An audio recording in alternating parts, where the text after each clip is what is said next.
This is Chris. Been meaning to make this video for a while. Kind of realization, as a guitar player for however long, moving along, and over the last few years, I went to upgrade from this guy, which I bought in 2012. I bought used, I think it was 2008. It's served me well for a long time. Still actually a pretty darn good unit. I just kind of wanted a little, the tones are still a little, was just lacking a little bit, so I wanted to upgrade. So, but my budget is very limited, so I couldn't go out and buy a Helix or a Kemper or any of those things. So it was a different journey. So I kind of just want to share some of the things I learned when I tried to move on from this, some of the features that, like this guy had. And this guy was probably a little more premium, has a little more features, routing, ins and outs that, you're not going to get on a smaller unit type of thing. So it's a good example. But hopefully this helps. Maybe a little learning if you're looking to get into the digital world. Some things that you can look out for. Maybe miss some of the wrong turns that I did.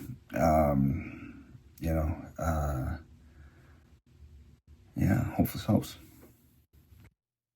All right, for the sake of this video, we're gonna use this old guy. It's a Digitech RP1000. Now, this isn't really to promote the RP1000 or really whatever, but I think it's a good example when I went to upgrade from this. Some of the struggles I found and mistakes I made going forward. So here are some features that I kind of really liked about this unit, and it eventually allowed me to go to that, which a lot of this is now actually going to be kind of replaced with just this guy and some of the other processing. So first, one of the things I find is almost really necessary is right here, a master volume. Otherwise, when you have all your different tracks, they could be all at different volumes, and if you need to change the overall volume, you'll have to go into each track and change the volume individually. Where if you have each channel already set and kind of dialed in where they should be, you can just turn everything up at the master volume one way or another. That is a super key feature. Another feature to think about is how much you can change the parameters on the unit.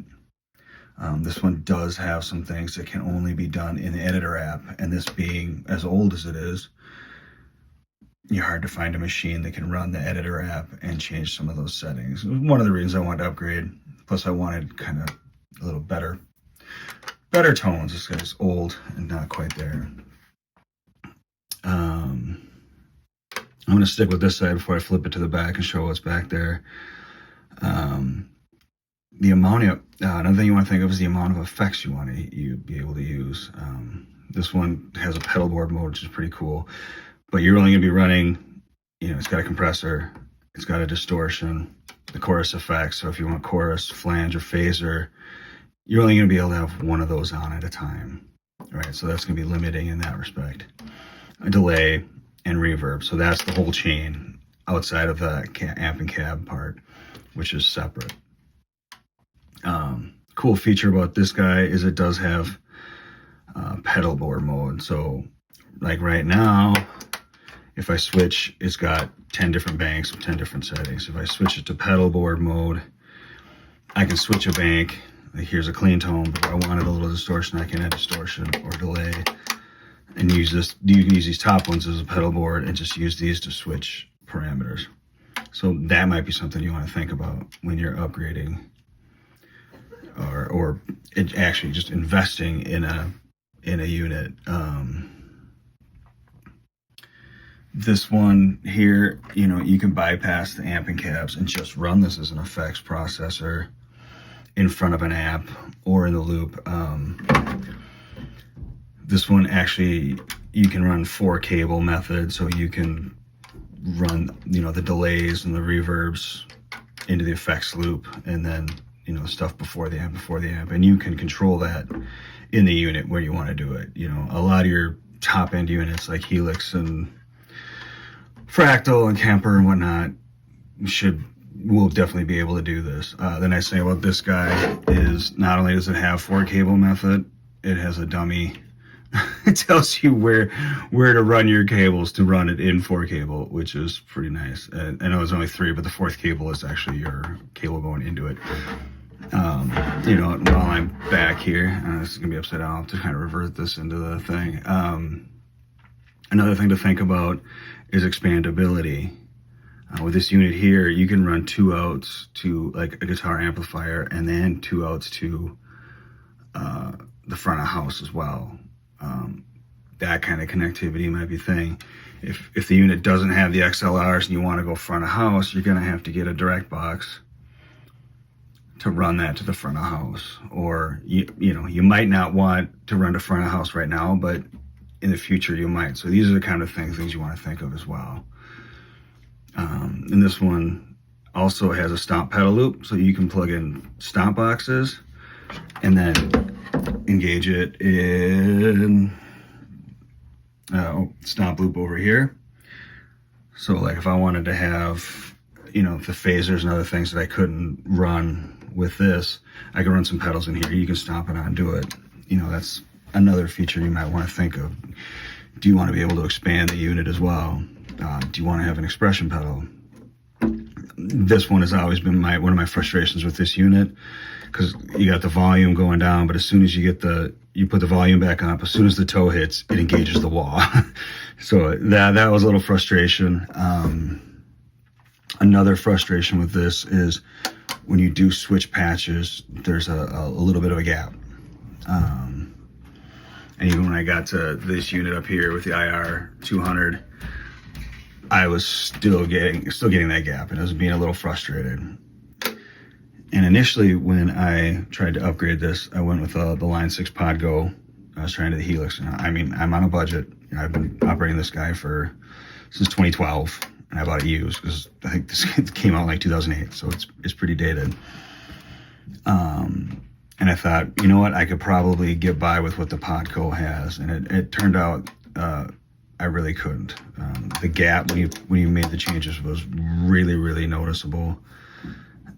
And that was a major frustration. Plus all the connectivity, I found that I really wanted all that. And that's when I started the journey to make the big pedal board. I had found the Boss IR200 and plugged that in and started messing with it and found some tones that I really, really liked. And then just kind of started, over the course of 3 years, designing this pedal board to kind of go with it. And I love the sound and the tone. My one complaint is just there's the gap in switching. It's not terribly noticeable, and I can get away with it. But one of the reasons I'm kind of flipping towards this Nano Cortex is that's a giant board. It is very heavy. So we got the power amp on there. I mean, the Seymour Duncan power amp isn't that heavy, but the whole thing put together, it weighs a ton. It's a pain in the butt to drag around. And as you can see, I'm not really running much effects. I have this Phaser Guy chorus. That thing's pretty much just delay. And then I got a boost. And I got them all routed through here so I can kind of channel them in. And then the wah and the volume. So these are the kind of things you want to think of, when you're getting into digital effects. Like I said, all your big major ones will have at least this connectivity and probably quite a bit more. You'll be able to route through a lot of things. Now, another thing I want to highlight, initially when I was doing this board, I still wanted to be able to do direct out, and I had a little stereo power amp I was using. So in order to run a direct out, because this only has 1/4 inch outs, so I bought I still wanted to run stereo, so instead of running 2 direct boxes, I bought this one, which I ran in, and this allowed me to run XLR out, so I run in front of house, and then the out of this, the through, could go into the power amp, so I could have an amp behind me and run straight to the house. But another solution is this guy. This is the new Power Stage 100 from Seymour Duncan. I am super happy with this guy. Is really, really cool. But one of the best things I have, it's got your input. You can do direct out and then power your speakers. And then when you're running direct out, it even has like a cab simulator if you want to use it, or the EQ you can turn on and off. And you can also turn on and add EQ to what's going out to your amplifier. And then if you want to modify your signal. All right, those are just some of the things that I came across as I was on my journey to upgrade from this guy on up. Who knows, maybe I'll make a video about why I'm switching, kind of going on this. Mostly it's just because it's going to be I can be able to make it a much smaller rig, much more portable.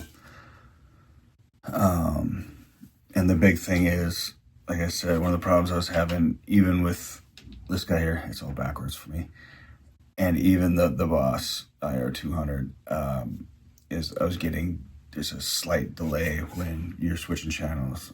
Where this guy, the switch is just instantaneous, no matter what you're running. And it's nice because, the Neural DSP, you'd be able to get one that's relatively affordable. 'Cause it's still like less than a third of the cost of the full big boy, but you can still get the same sound. You're not going to definitely not get all the features, but I've figured out ways around that with power amp and other things. I might still keep like the wah in the pedal chain.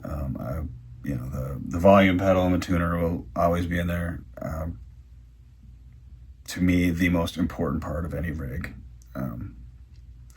A lot of us guitar players, myself included, really don't know when to stop noodling, so killing your sound so it's not just going out is going to be key. But cool. If you have any questions, feel free to comment. I'll do my best to answer. And I hope this helps. Thanks, guys.